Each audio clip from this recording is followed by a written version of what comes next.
Good morning बच्चों। आज हम इस वीडियो के माध्यम से हीगल के राज्य विषयक सिद्धांत पर चर्चा करेंगे।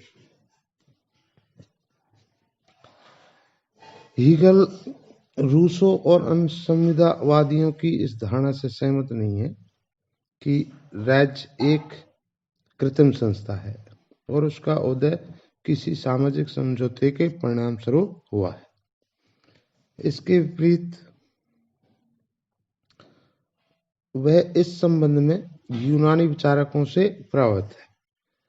वह अरस्तु की भांति राज्य को एक स्वाभाविक संगठन मानता है और उसका विचार है कि व्यक्ति का उच्चतम विकास राज्य में ही संभव है।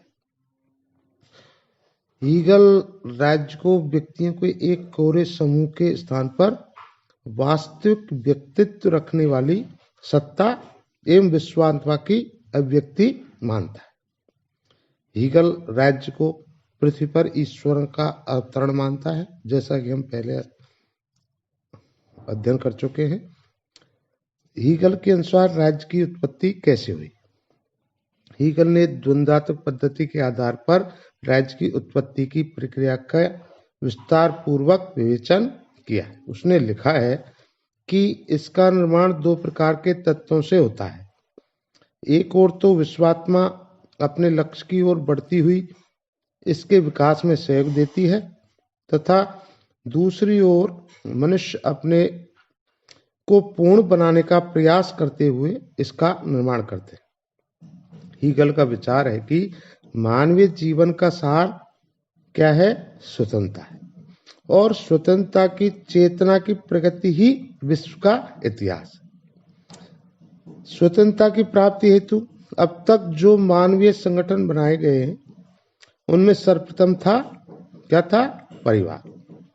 यह मनुष्य की इंद्रिय आवश्यकताओं की पूर्ति करता और सुरक्षा प्रदान करता। परिवार, जो कि पारस्परिक प्रेम के दृढ़ बंधनों का परिणाम है, एक वाद है और वेपर के शब्दों में हीगल के राज्य संबंधी विश्लेषण का प्रारंभ बिंदु है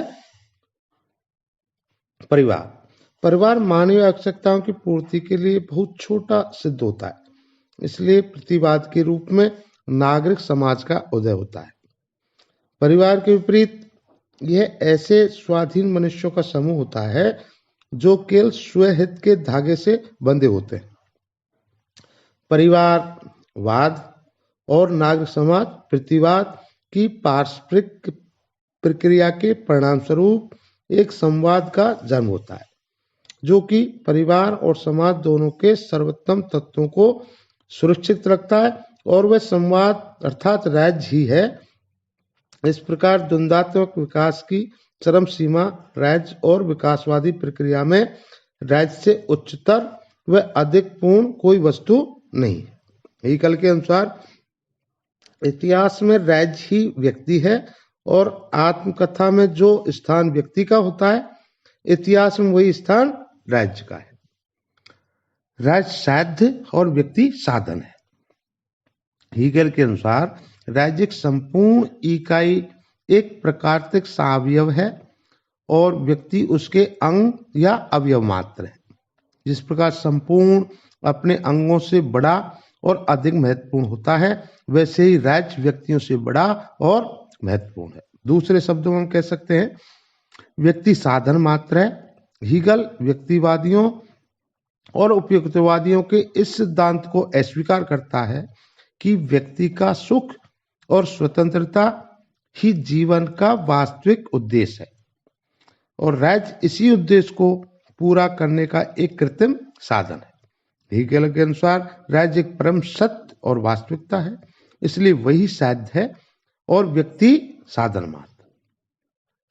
हीगल ने अपने प्रसिद्ध ग्रंथ इतिहास के दर्शन अर्थात फिलॉसफी ऑफ हिस्ट्री में लिखा है, मनुष्य का सारा मूल्य और महत्व, उसकी समूची आध्यात्मिक सत्ता केवल राज्य में ही संभव है। इस विषय पर हीगल की धारणा प्रोफेसर मैकनबर्ग से इस प्रकार व्यक्त किया है।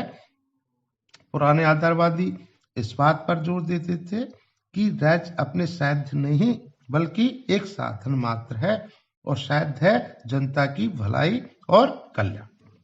इसके विपरीत हीगल ने यह घोषित किया है कि राज्य स्वयं साध्य है और व्यक्ति साध्य के लिए साधन मात्र है। ये साध्य है उस राज्य का एक ऐश्वर्य जिसके कि वे घटक हों। राज्य एक स्थायी संस्था है जो अपने नैतिक गुणों के कारण व्यक्तियों के भाग्य की सच्ची निर्णायिका है। हीगल के अनुसार राज्य एक स्थिर नहीं वरन विकसित संस्था है जो अपने विकास के प्रत्येक चरण में मानव की विवेकशीलता के स्तर को प्रकट करती है। हीगल ने लिखा है, राज्य निरंकुश, सर्वशक्तिमान और अभ्रांत अर्थात कभी गलत नहीं करने वाला है। राज्य तो पृथ्वी पर परमेश्वर का अवतार है। वह पृथ्वी पर अस्तित्वमान एक दैवीय विचार। Okay, thank you.